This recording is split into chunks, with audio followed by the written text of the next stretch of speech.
I feel like I have a special relationship, it's going to sound so crazy and weird, with my audience because of what I went through with postpartum depression and the support that I got and the emails that people sent me and the friends that I made through that. And so every decision that I make concerning my website is made with my audience in mind, and how can I protect them, how can I remain loyal to them, what are their best interests. And I take that into my relationship with my writing, I take that into my relationship with my ad network because of what they did for me. I really do believe that my audience was a part of what saved my life.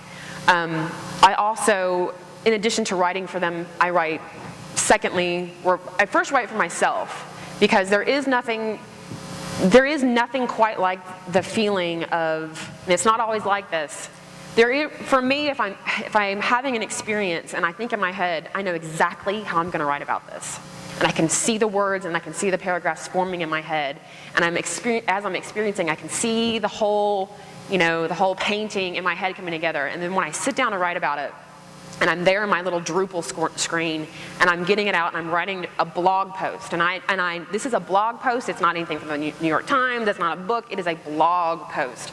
And I get it out, and I think, I love it. There is nothing quite like that feeling. I mean, it really is one of the most magical feelings in my life. And the fact that I still have those days every week, that is what keeps me going. And if it ever got to the point where I never experienced that feeling, I don't think that I could go on. That's key to keeping me going. And then, secondly, after my audience, I'm keeping this record of my life that I want to hand over to my daughter. I am doing this for her. I'm letting her know where I'm coming from as her mother. She gets this whole picture of her whole childhood.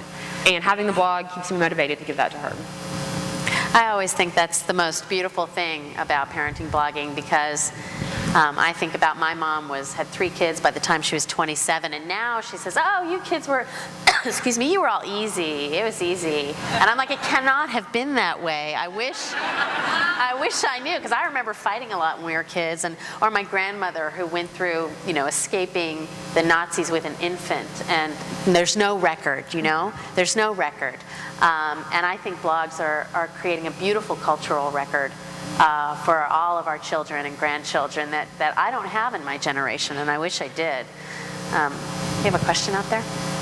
I just have a question about the ever mythical comment.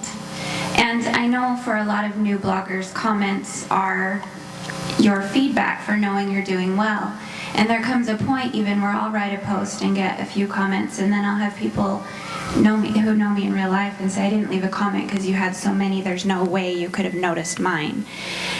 And it happens a lot. And so my question to you, and a lot of people are wondering, is to both of you, her mainly, is if you do read, do you read every comment? Do you take them in your heart? Do you notice regular readers? How do you keep from getting overwhelmed from so many comments? And how does it feel when you do a post that maybe gets 100 comments? We'll just say 100 because that's easier, versus maybe 10. Does that mean anything to you with the readership that you have? Is this to me? Yeah. The only entry that I haven't read every single comment on was I recently gave away some Wii Fits. And there ended up being 42,000 comments, and the majority of them were, pick me, pick me, pick me, pick me. So that one was where I was like, you know what, I cannot read all of these, there's no possible way. But every other entry and every email that has come into my inbox, I can guarantee you I have read. I consider it part of my job, that if I'm going to do this for a living and you're going to sit down in your living room in your pajamas and you have responded to something that I have written, it's my job to read it. It's what I really feel in my heart. And I read every single word that anyone has ever sent me. And I read all of my comments because, like I said, my audience to me, it was crucial in saving my life. And I feel like if I'm going to do this well, I really need to, even though we don't have a one-on-one relationship, I want to have an organic relationship with the people who are reading me. So how do you manage I don't know, I feel it even on a small scale, the guilt of not responding to every email and comment and all of that?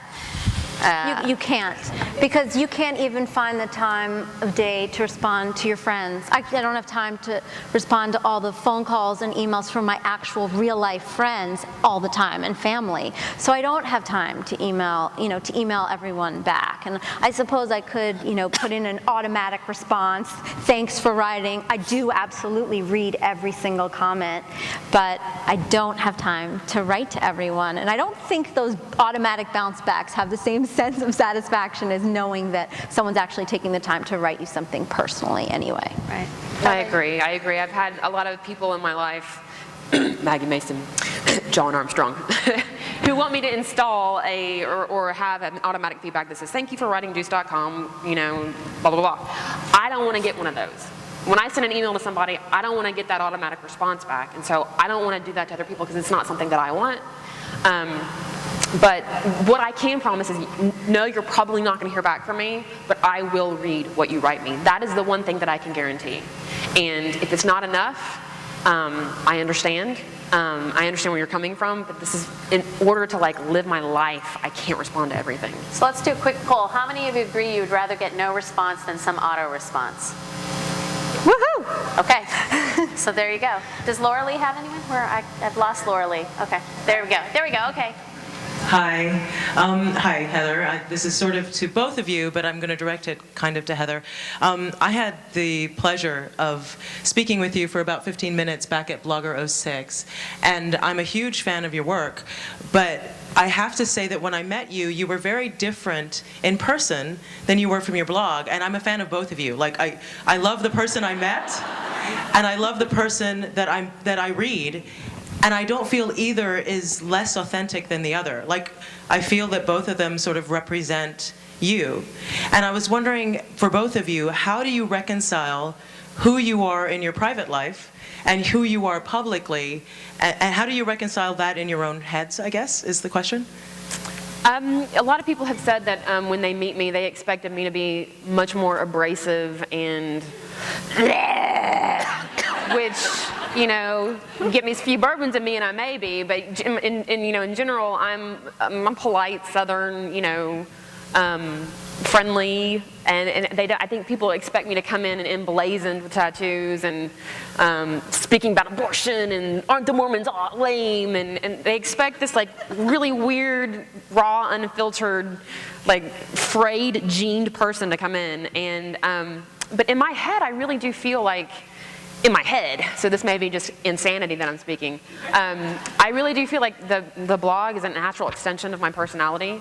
I will tell you anything you want to know about me in person, which sort of translates to the fact that I'll talk, about my engorged boobs on my website. I mean, for me, there really isn't a line or a difference. I think that I'm the same person, in person. How's that? I do. I don't think there's much of a difference other than people say that when they first hear me for the first time, you sound a lot sweeter and girly than I pictured you in my head when I've been reading your blog. I'm also not a big laugher. I think things are funny and I just kind of nod my head and I'm smiling, but I'm not this big, huge laugher. Whereas online people are like, oh, you're funny, you have this sense of humor, but in person I'll just sit there. So maybe I could see how that might translate. But overall I think that I am who I write.